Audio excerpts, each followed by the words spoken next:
Assalamualaikum warahmatullahi wabarakatuh. Alhamdulillah wassalatu wassalamu ala Rasulillah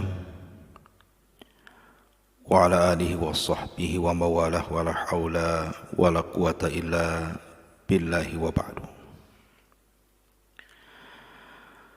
Ma'asyiral muslimin wal muslimat rahimani wa rahimakumullah. Alhamdulillah, di pagi hari ini Allah subhanahu wa ta'ala masih memberikan nikmat kepada kita semuanya, sehingga Allah subhanahu wa ta'ala masih membangunkan kita di atas kebaikan. Salawat dan salam kita hadiahkan kepada Rasul kita, Nabi besar Muhammad sallallahu alaihi wasallam. Ma'asyiral muslimin, di antara hikmah Ramadan yang sering dilupakan saat menjelang hari raya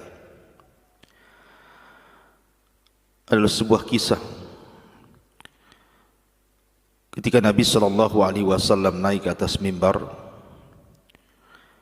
Kemudian Nabi sallallahu alaihi wasallam mengucapkan amin 3 kali. Amin, amin, amin. Kemudian Nabi SAW berkhutbah. Setelah berkhutbah, Nabi SAW turun dari mimbar. Kemudian para sahabat bertanya, "Ala ma amanta ya Rasulullah?" Apa doa yang kau aminkan wahai Rasul? Kami tidak mendengarnya. Maka Nabi SAW bersabda, "Atani ya Jibril." Tadi sewaktu aku naik ke atas mimbar, tiba-tiba Jibril datang kepadaku. Kemudian Jibril meminta agar 3 doanya diaminkan oleh diriku. Maka ku aminkan doanya. Coba kita perhatikan dan kita renungkan, kalau yang berdoa pemimpin para malaikat Jibril dan yang mengaminkan pemimpin para nabi dan rasul, artinya 2 pemimpin dari alam yang berbeda, kemudian disaksikan oleh manusia terbaik setelah para nabi dan rasul, para sahabat Nabi sallallahu alaihi wasallam. Kira-kira doa mana yang tidak akan dikabulkan oleh Allah Subhanahu wa taala melainkan doanya Jibril yang diaminkan Rasul dan disaksikan para sahabat? Apa doanya malaikat Jibril? Ragima anfu rajulin adraka Ramadan falam yughfar min dhunubi. Celaka dan binasa orang yang mendapatkan bulan Ramadan, akan tetapi keluar Ramadan tidak ada satupun dosanya yang diampuni oleh Allah Subhanahu wa taala. Maka kata Rasul, aku aminkan. Kemudian yang kedua, ragima anfu rajulin adraka walidayhi falam yudkhilahul jannah. Celaka dan binasa orang yang Allah takdirkan masih mendapatkan kedua orang tuanya masih hidup, tetapi tidak menjadikan jalan bagi dia masuk surga. Dan yang ketiga, celaka dan binasa orang yang disebutkan Rasul, tetapi kita tidak bersalawat kepadanya. Yang ingin saya jelaskan satu poin di sini. Celaka dan binasa orang yang masih mendapatkan kedua orang tuanya masih hidup, akan tetapi tidak memasukkan ia ke dalam surga. Ma'asyiral muslimin yang dimuliakan Allah Subhanahu wa taala. Sebelum saya jelaskan tentang pentingnya doa Jibril yang kedua ini, saya ingin menyebutkan 2 kisah berkaitan dengan birrul walidain dan 2 kisah yang berkaitan dengan uququl walidain, durhaka kepada orang tua.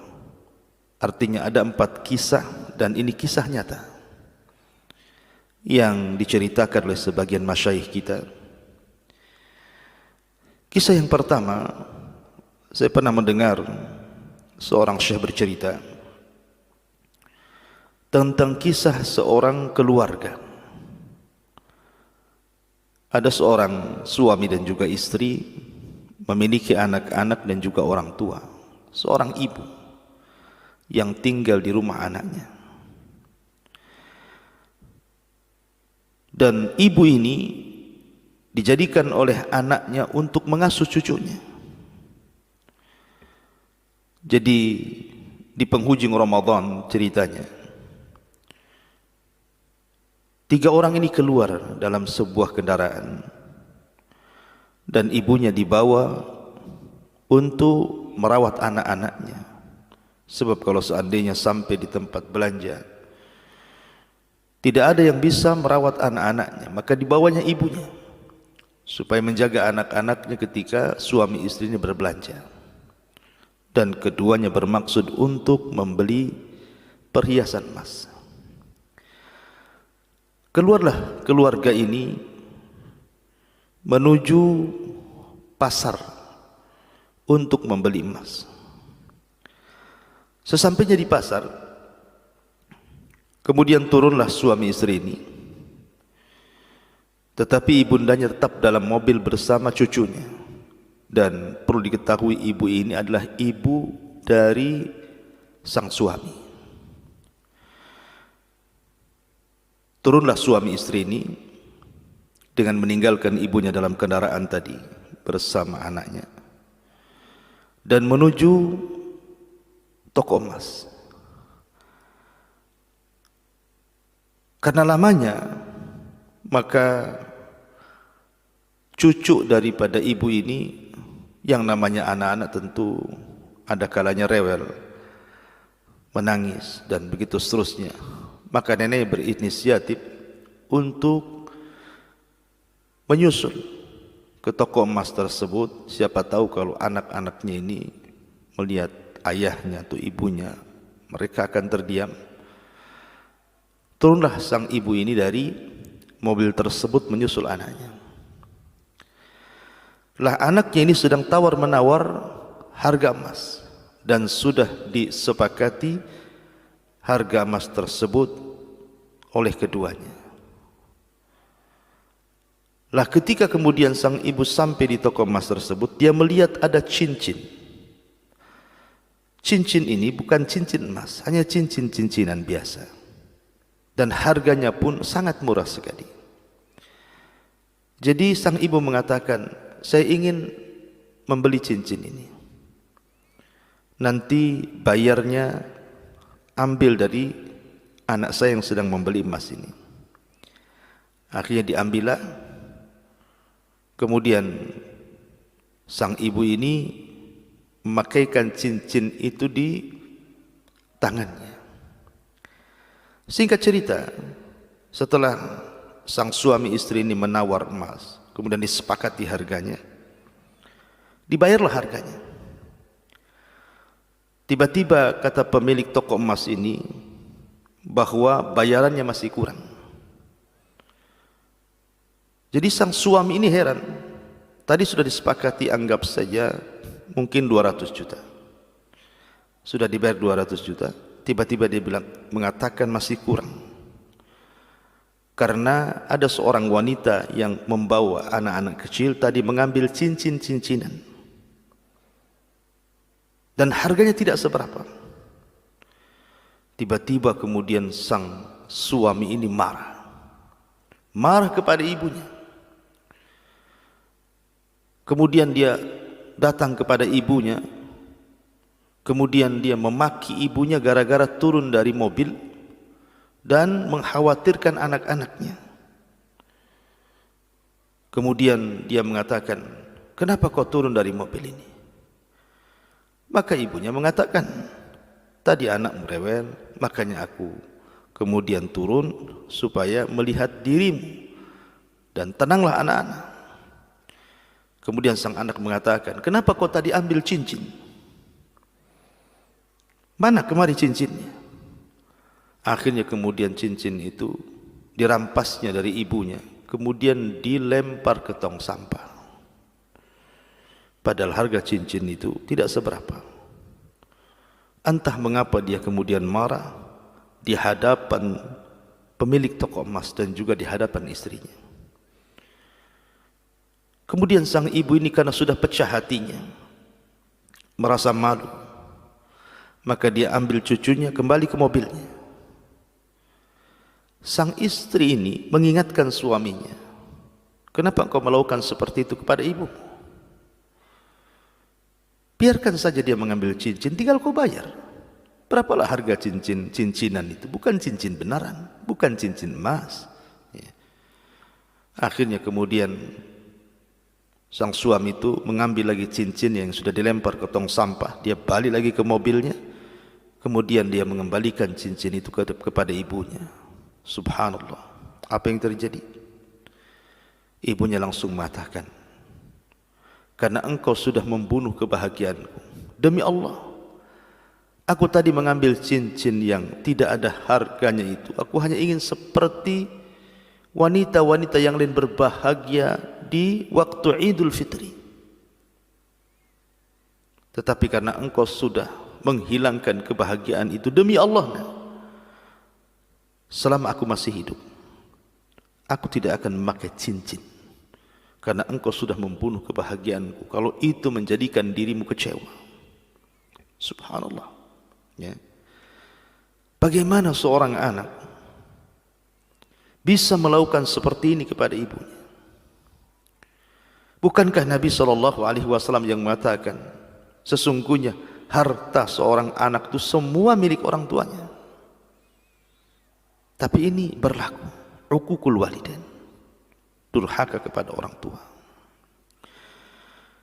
Kemudian kisah yang kedua, seorang syekh juga bercerita, ada sepasang suami istri memiliki, yang si suami memiliki ayah dan ibu. Tapi selang beberapa waktu akhirnya ibunya meninggal dunia. Terpaksalah kemudian dia pun membawa ayahnya hidup satu rumah bersamanya.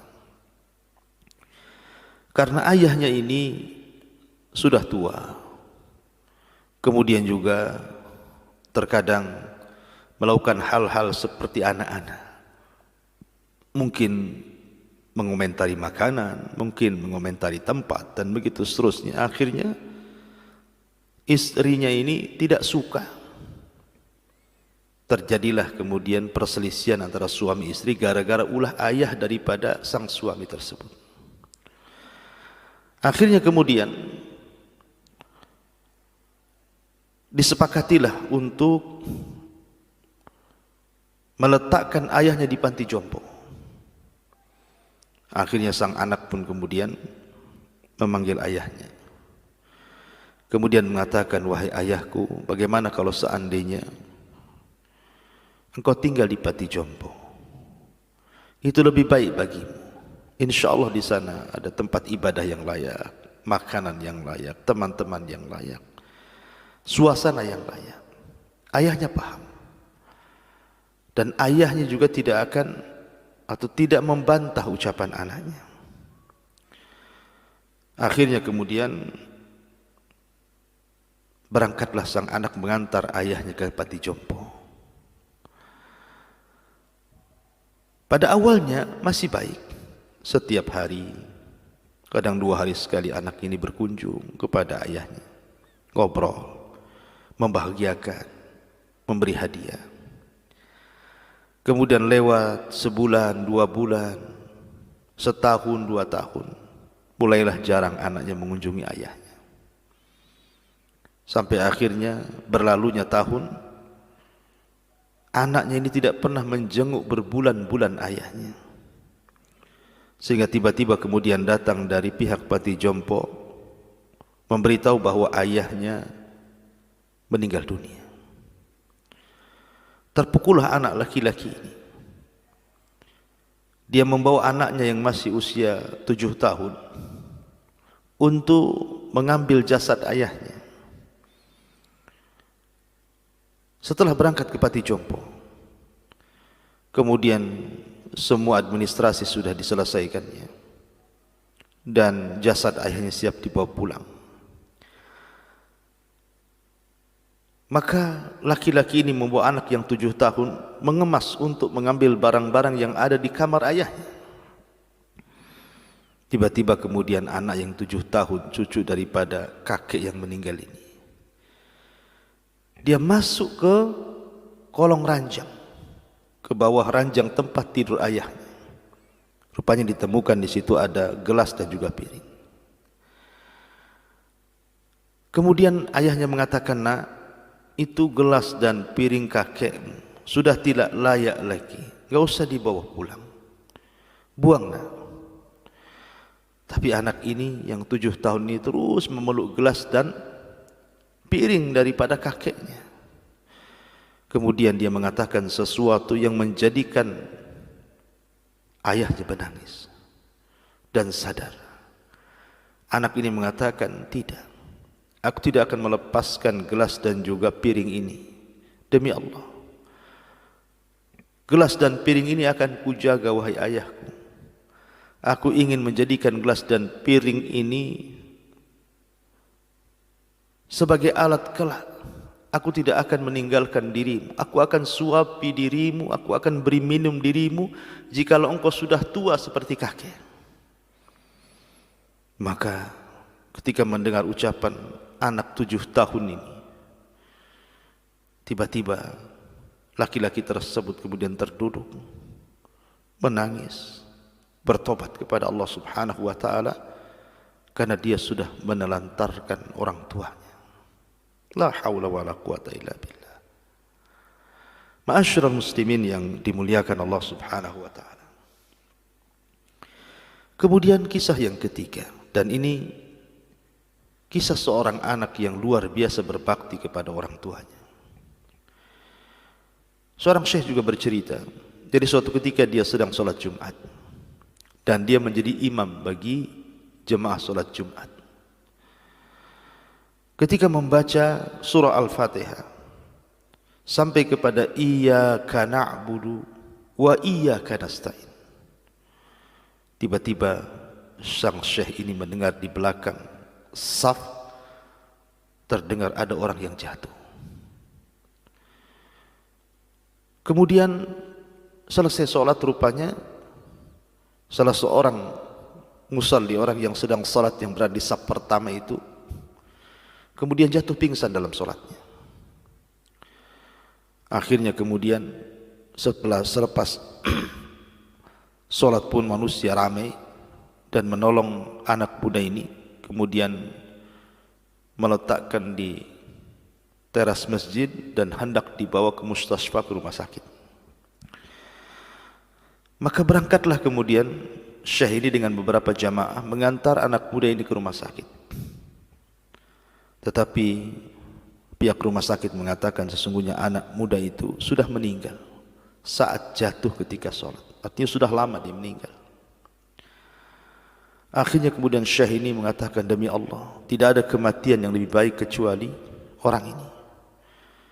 Dia meninggal saat sholat Jumat, sedang berwudu dan sudah mendengarkan khutbah. Dan dia diberikan wafat oleh Allah Subhanahu wa taala dalam posisi ibadah kepadanya dan di hari Jumat." Akhirnya kemudian sang syekh ini penasaran, menghubungi keluarga anak muda yang meninggal ini, dan anak muda ini namanya Muhammad dan punya adik namanya Khalid. Maka syekh mengatakan, "Ya Khalid, saya ingin bertanya kepadamu, amalan apa yang abangmu lakukan? Sungguh luar biasa kematiannya. Dia meninggal di atas wudu ketika sholat di hari Jumat." Maka Khalid adiknya mengatakan, "Ya Syekh, demi Allah, dari seluruh keluarga kami, adik-adik kami, kakak-kakak kami, hanya Muhammadlah orang yang paling berbakti kepada orang tua kami. Semua yang dihajatkan orang tua kami tidak perlu meminta. Dia selalu bertanya soal minuman. Dia paling hafal minuman orang tua kami dan dia sediakan. Dia paling hafal makanan kesukaan orang tua kami dan dia sediakan. Dia paling hafal warna jenis pakaian orang tua kami dan dia belikan. Apapun yang disukai orang tua kami maka dia hadirkan.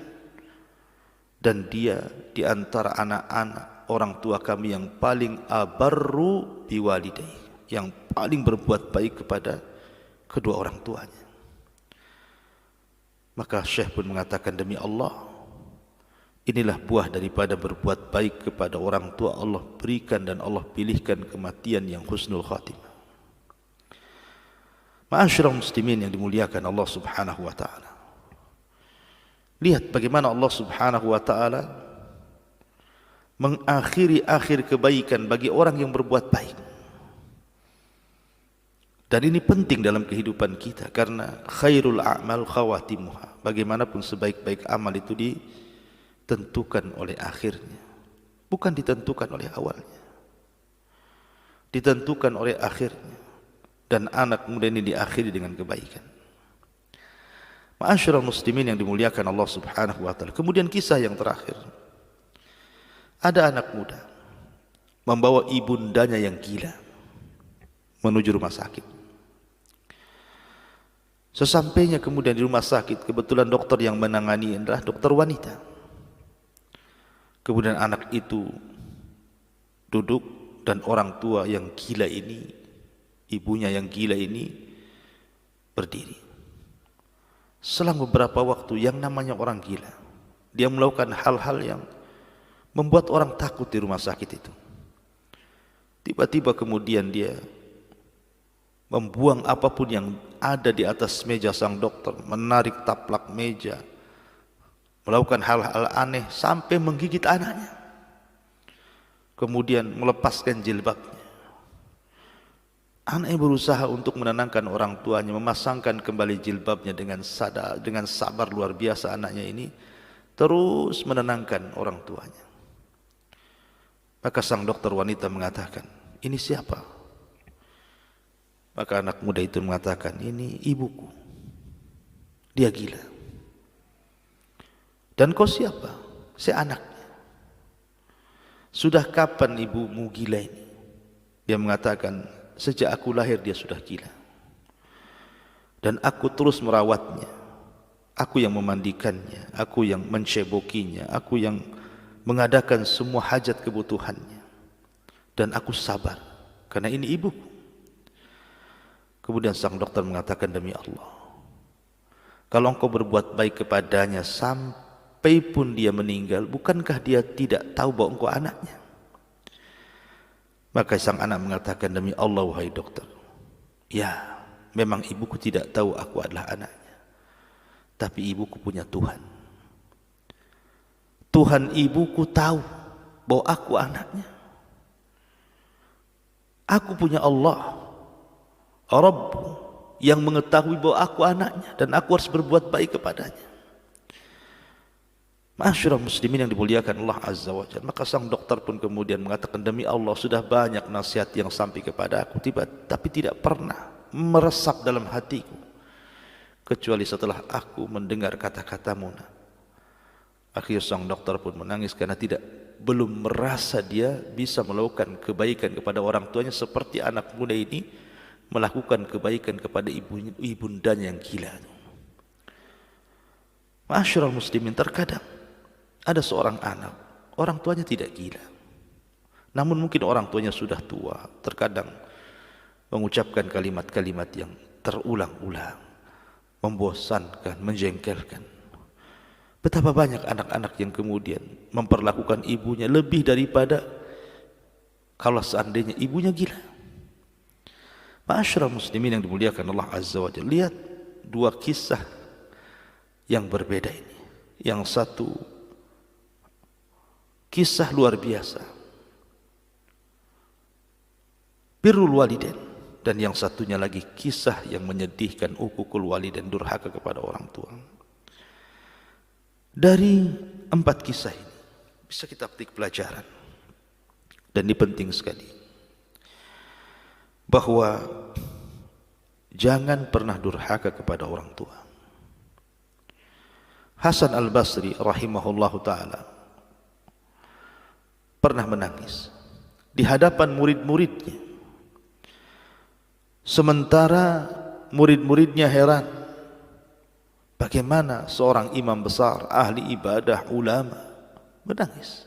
Ada apa? Tentu tangisan ulama bukan tangisan biasa, apalagi tangisannya sampai terseguk-seguk, sehingga murid-muridnya mengatakan, "Ya imam, wa ma yabki? Ma yubkik? Apa yang membuat anda menangis, wahai imam?" Maka Hasan al-Basri mengatakan, "Wailakum, celaka kalian. Aku mendengarkan kabar, telah sampai ke telingaku bahwa salah satu pintu dari 2 pintu surga sudah tertutup.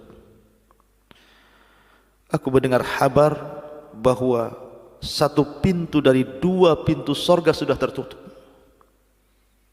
Orang-orang pun heran, apa maksudnya? Maka Hasan al-Basri mengatakan, "Demi Allah, tadinya aku memiliki 2 orang tua, memiliki ayah dan ibu, dan keduanya adalah jalan menuju surga, 2 pintu menuju surga. Sekarang salah satu dari keduanya meninggal dunia, berarti tertutuplah satu di antara 2 pintu surga." Ma'asyiral muslimin, sebelum anda melakukan hal-hal yang menyakitkan orang tua, ingat, orang tua itu pintu surga. Orang tua itu jalan menuju surga. Makanya kenapa Allah subhanahu wa ta'ala sampai-sampai mengatakan dalam Al-Quran, "Wa qadha rabbuka alla ta'budu illa iya wa bil walidaini ihsana." Wa qadha rabbuka, dan Rabbmu telah memerintahkan kepadamu agar jangan menyembah kecuali kepada Allah, dan agar berbuat baik kepada kedua orang tuanya. Allah sampai kemudian mengiringkan antara perintah tauhid dan perintah berbuat baik kepada kedua orang tua, menunjukkan bahwa birrul walidain itu adalah terbaik setelah tauhid. Makanya ada 3 perintah yang tidak mungkin dipisahkan satu dengan yang lainnya. Pertama, perintah salat dan zakat tidak bisa dipisahkan. Kalau anda salat dan tidak zakat, maka bermasalah dengan salat anda. Anda zakat tidak salat juga bermasalah dengan zakat anda. Yang kedua, atiullah wa atiur rasul, taat kepada Allah dan Rasulnya. Kalau hanya taat kepada Allah saja dan tidak taat kepada Rasul, masalah ketaatan anda kepada Allah. Kalau anda hanya taat kepada Rasul dan tidak taat kepada Allah, juga masalah dalam ketaatan anda kepada Rasul. Sama dengan bersyukur akan nikmat yang Allah anugerahkan kepada kita dan nikmat adanya kedua orang tua. Tidak bisa dipisahkan. Karena bagaimanapun keridhaan Allah itu ditentukan dengan keridhaan orang tua, dan murkanya Allah juga ditentukan oleh murkanya kedua orang tua. Ma'asyiral muslimin yang dimuliakan Allah subhanahu wa ta'ala, terkadang ada anak yang kemudian kecewa dengan orang tuanya. Boleh jadi kemudian melihat masa lalu. Masa lalu mungkin orang tua kurang memperhatikan dirinya, kurang memberikan pendidikan kepada dirinya, kurang memberikan perhatian seperti membelikan baju yang bagus, makanan yang enak, minuman yang lezat, atau mungkin ditelantarkannya anda. Yang ingin saya katakan adalah, kalaulah merasa orang tua itu gagal mendidik kita, jangan pula kita gagal dalam berbuat baik kepada orang tua. Ingat, jangan menanam dendam dan dengki sehingga berupaya membalas api dengan api. Jikalau merasa orang tua itu dulu menelantarkan kita, maka jangan pula kita berbuat hal yang sama dengannya, sehingga kemudian kita balas dendam dengan dendam. Bila mana merasa bahwa orang tua dulu jarang atau sama sekali tidak memberikan tempat yang layak, pakaian yang indah, makanan yang lezat, minuman yang enak, maka setelah anda sukses, kaya, raya, Allah bentangkan kekayaan, apakah Anda akan berlaku hal yang sama kepada mereka? Ingat, takutlah kepada Allah Subhanahu wa taala akan karma dan keramat orang tua. Demi Allah, seandainya pun orang tua kita kafir, musyrik, menyerang agama kita, benci dengan agama kita, tetap Allah Subhanahu wa taala memperhatikan hak-hak dan perasaan orang tua, sehingga Allah katakan wa in jahadaka ala an tusyrika bima laysa laka bihi ilmun fala tuti'huma wa sahibhuma fid dunya ma'rufa. Sampai Allah katakan, jikalau seandainya kedua orang tua memaksa kamu untuk melakukan kesyirikan, jangan taati, akan tetapi berbuat baik kepada mereka. Lihat, kalau seandainya orang tua kita kafir musyrik sekalipun, memaksa agama kita, meneror agama kita, tetap kita harus menjaga perasaan mereka. Apatah lagi masalah urusan dunia yang saya sebutkan tadi. Maka jangan dibalas dendam dengan dendam. Jangan sampai kemudian kalau lantaran orang tua kita tidak memberikan perhatian semasa kita kecil, kita lakukan hal yang sama kepada orang tua kita yang sudah tua. Ingat, mereka orang tua kita.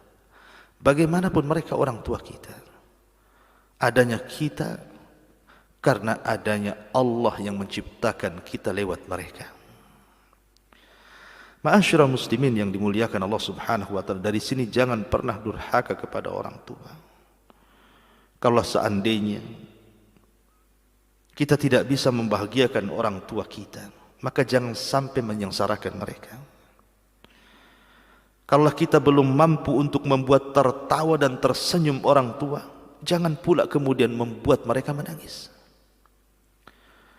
Atau seandainya pun kita belum bisa membelikan mereka rumah yang layak, pakaian yang indah, minuman yang lezat, makanan yang enak, minimalnya, standar minimal, doakan orang tua, doakan kesehatan mereka, doakan umur yang panjang bagi mereka, doakan hidayah kepada mereka. Ma'asyiral muslimin yang dimuliakan Allah Subhanahu wa taala. Dahulu ada laki-laki datang menemui Nabi sallallahu alaihi wasallam, ingin jihad bersama Nabi. Tetapi ketika dia meninggalkan orang tuanya tidak redha dan menangis. Terpaksa orang tuanya mengizinkan karena desakan anaknya. Anak ini datang kepada Nabi.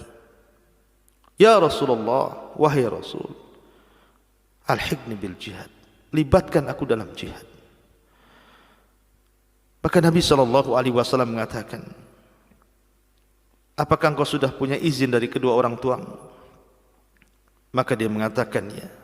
Laqad taraktu abawayya yabkiyan. Ya, aku sudah minta izin dari kedua orang tuaku, tetapi ketika aku minta izin keduanya menangis. Maka Nabi SAW mengatakan, irji ilaihima fa'adhikahuma kama abkaitahuma. Pulang, buat keduanya tertawa sebagaimana kau telah membuat keduanya menangis. Lihat, kalau kita tidak bisa membahagiakan mereka, jangan menyusahkan mereka. Jaga perasaan mereka. Ma'asyiral muslimin yang dimuliakan Allah Subhanahu wa taala, terkadang ada orang-orang tua itu yang dibuat sepi anaknya di tengah ramainya anak-anak, menantu, cucu dan keluarga. Jangan membuat orang tua senyap di tengah hiruk pikuk keluarga. Anaknya banyak, cucunya banyak, mertuanya, menantunya banyak, tapi seolah-olah dia hidup sendirian. Di mana anak-anaknya? Di mana cucunya? Di mana menantunya? Ma'asyiral muslimin yang dimuliakan Allah Azza wa Jalla, terkadang banyak anak bak kacang lupa dengan kulitnya. Coba kita ingatlah masa kecil kita. Terkadang ada orang tua tidak nyenyak tidur di masa kecil kita, itu untuk siapa? Terkadang ada orang tua menahan lapar, menahan dahaga, menahan perutnya yang sedang keroncongan, untuk siapa? Terkadang dia merasa sakit badan, tidak dirasakan, Dan itu juga untuk siapa? Bahkan terkadang orang tua menghilangkan rasa malu meminjam uang ke sana kemari hanya untuk kebutuhan anaknya. Itu untuk siapa kalau bukan untuk kita? Kita yang membuat mereka kurang tidur, kita yang membuat orang tua menahan lapar, kita yang membuat orang tua menahan sakit, kita yang membuat orang tua menghilangkan rasa malunya. Cobalah bayangkan. Makanya kenapa ketika Allah Subhanahu wa taala merintahkan kita untuk mendoakan, minimal standar kita berbuat baik seorang anak yang saleh kepada orang tua itu doa. Wa qul rabbirhamhuma kama rabbayani shaghira. Ya Allah, rahmati, berikan kasih sayangmu kepada orang tuaku. Kama rabbayani shaghira, sebagaimana dia telah merawatku sejari kecil. Allah tidak hanya merintahkan Rabbirhamhuma, ya Allah berilah kasih sayangmu kepada orang tua, tapi Allah Subhanahu wa taala juga mengingatkan akan memori kita anak-anak ketika kita semasa bersama orang tua, kama rabbayani shaghira, supaya anak-anak tahu bagaimana orang tua itu membesarkan kita. Seandainya orang tua itu mau menelantarkan kita, mungkin kita bisa mati. Ada orang tua punya bayi, tidak diberi makan 4 hari, bisa saja mati anak bayi itu. Tapi karena fitrah yang Allah anugerahkan kepada orang tua itu, sehingga dia merawatnya, bahkan dia rela mati untuk kelahiran anaknya. Dari sinilah maka selamanya seorang anak itu tidak sanggup untuk membalas kebaikan orang tuanya. Tidak akan sanggup. Karena jasa orang tua ini dimanapun di dunia ini tidak ada yang bisa menandingi jasa mereka. Kita perhatikan seorang ibu, dia memiliki 3 tugas yang tidak dimiliki kecuali hanya ibu saja. Di dunia ini tidak ada yang sanggup kecuali seorang ibu. Pertama, mengandung. Tidak ada yang mengandung kecuali seorang ibu. Yang kedua, melahirkan. Tidak ada yang melahirkan kecuali seorang ibu. Yang ketiga, menyusui. Tidak ada yang bisa menyusui kecuali seorang ibu. Dan tidak pernah tergantikan seorang ayah. Kalau saya analogikan seperti ini, ada orang kaya raya selalu menyumbang, memperhatikan fuqara wal masakin, tapi tidak ada ceritanya orang kaya memberi sedekah 3 kali makan kepada anak atau kepada orang miskin seumur hidupnya, kecuali itu hanya diberikan seorang ayah. Ya, orang kaya terkadang memberi sedekah, mungkin setahun sekali menunggu Ramadan atau mengeluarkan zakatnya atau sedekahnya. Tapi seorang ayah, dia memberi makan 3 kali, pagi, siang, sore. Belum lagi cemilan-cemilannya, belum lagi mainan-mainannya, belum lagi pakaiannya. Dan itu rutinitas setiap hari. Dia bekerja siang, malam, pergi pagi, datang malam, panting tulang, keringat, diperas dan begitu seterusnya. Tapi dia tidak pernah merasa lelah, merasa menyesal. Tetap saja dia bekerja untuk menghidupi anak istrinya. Mana ada orang kaya bisa melakukan seperti ini dalam sedekahnya? Hanya kebaikan seorang ayah kepada keluarga. Ma'asyiral muslimin yang dimuliakan Allah Subhanahu wa taala. Oleh karena itulah maka amalan terbaik bagi seorang anak kepada orang tua adalah jaga perasaan orang tua. Teringat dengan kisah Nabi Yusuf alaihi salam yang Allah Subhanahu wa taala firmankan, wa rafa'a abawaihi 'alal 'arsy wa kharru lahu sujjadan wa qala ya abati hadha ta'wilu ru'yaya min qablu an ja'alaha rabbi haqqan wa qad ahsana bi id akhrajani minas sijni wa ja'a bikum minal badwi min ba'di an nazagha syaitanu baini wa baini ikhwati inna rabbi latifun liman yasha innahu huwal alimul hakim. Dan dia menaikkan kedua orang tuanya Yakub dan juga istrinya ke atas singgasananya. Dan mereka semuanya, maksudnya saudara-saudara Yusuf, tunduk sujud kepada Yusuf. Dan Nabi Yusuf berkata kepada ayahnya, wahai ayahku, inilah takwil mimpiku yang dulu pernah aku ceritakan kepadamu. Dan sesungguhnya Tuhanku telah menjadikan kenyataan. Sesungguhnya Tuhanku telah berbuat baik kepadaku ketika Dia membebaskan diriku dari penjara dan ketika membawa kamu dari dusun kemari. Setelah setan merusak hubungan antara diriku dan saudara-saudaraku, sungguh Tuhanku maha lembut terhadap apa yang dikehendaki. Sungguh Dia maha mengetahui dan maha bijaksana. Subhanallah, ini akhlak perlu ditiru oleh anak-anak. Nabi Yusuf ini sebenarnya kalau mau diceritakan bagaimana kezaliman saudara-saudaranya, sangat menyakitkan. Bagaimana tidak di usia 10 tahun dia dicelakakan, saudara, dimasukkan ke dalam sumur yang bisa saja mengalami kewafatan. Tiba-tiba diselamatkan para pedagang, kemudian dijual jadi budak. Kemudian tinggal di istana, difitnah, akhirnya masuk penjara. Bertahun-tahun hidup di penjara. Sampai Allah Subhanahu wa taala takdirkan Yusuf memberikan atau diberikan hidup yang layak sesudahnya. Setelah itu barulah dia merasakan hidup nikmat. Ketika kemudian datang saudara-saudaranya di musim pacaklik, kemudian menukar barang dan juga makanan, tiba-tiba menuduh Benyamin mencuri dan dikatakan bahwa kalau memang Benyamin mencuri, maka sebelumnya juga saudaranya, maksudnya Yusuf, mencuri. Pokoknya kezaliman yang luar biasa. Tapi dia seorang nabi, memberikan teladan. Ketika kemudian dia bawa keluarganya ke Mesir, kemudian dihargai dan dihormati bahkan saudara-saudaranya, Nabi Yusuf berusaha menjaga perasaan orang tuanya. Dia tidak menceritakan perbuatan saudara-saudara kepada ayahnya, tidak. Dia hanya mengatakan, "Mim ba'di an nazagha syaitan baini wa baina ikhwati." Sesungguhnya setelah ada keretakan hubunganku dengan saudara-saudaraku, dan itu ulah syaitan. Lihat, Nabi Yusuf tidak menceritakan.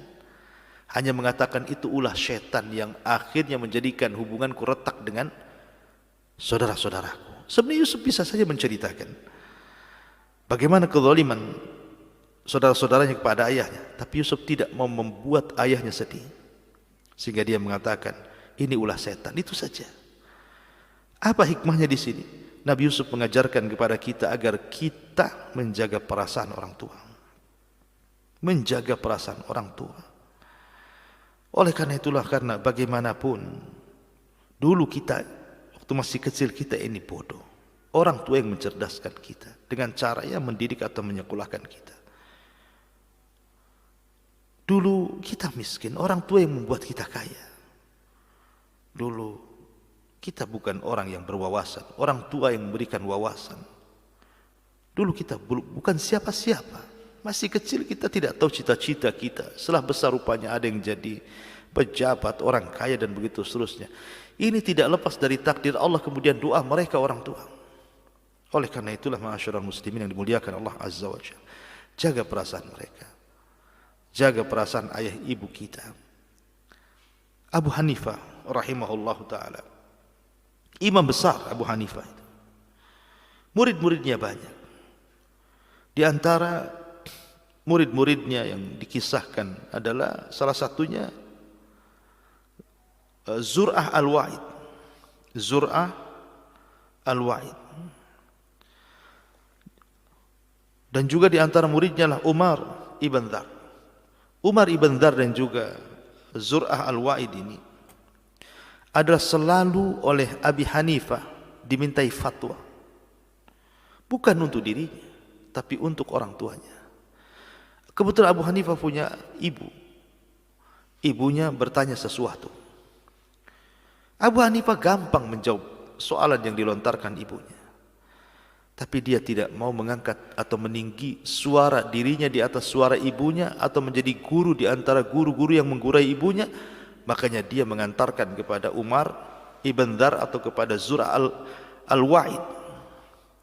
Bertanya, ibuku bertanya, ini persoalannya.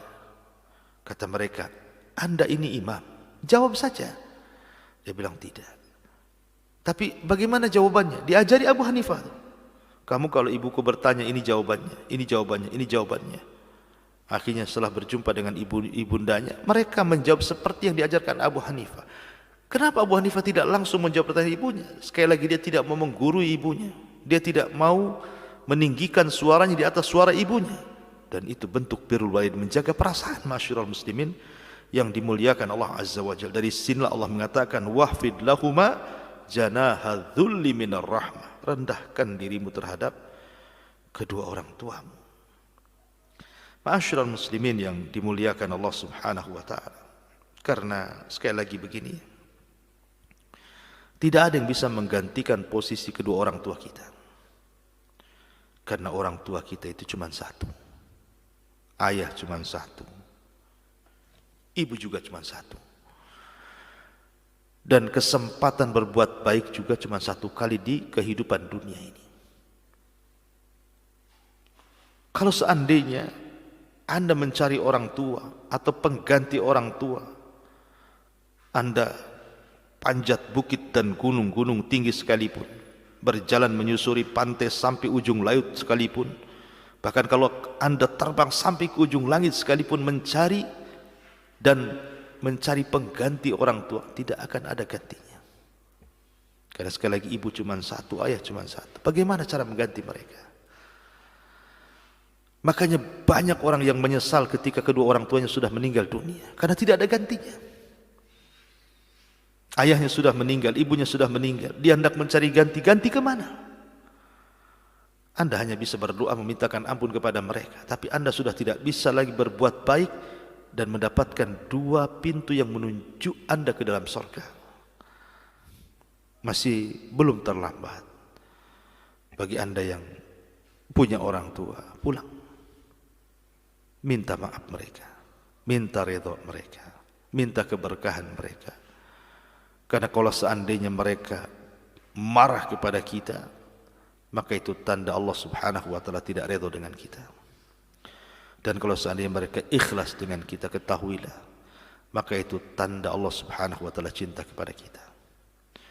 Karena Rasul yang mengatakan ridallah fi ridal walidain, keriduan Allah Subhanahu wa taala adalah karena ridhonya orang tua, dan murkanya Allah Subhanahu wa taala juga karena murkanya orang tua. Mudah-mudahan nasihat di pagi hari ini bisa mengingatkan kita tentang birrul walidain. Subhanakallah bihamdika asyhadu an la ilaha illa anta astaghfiruka wa atubu ilaik. Allahu ta'ala alam. Assalamualaikum warahmatullahi wabarakatuh.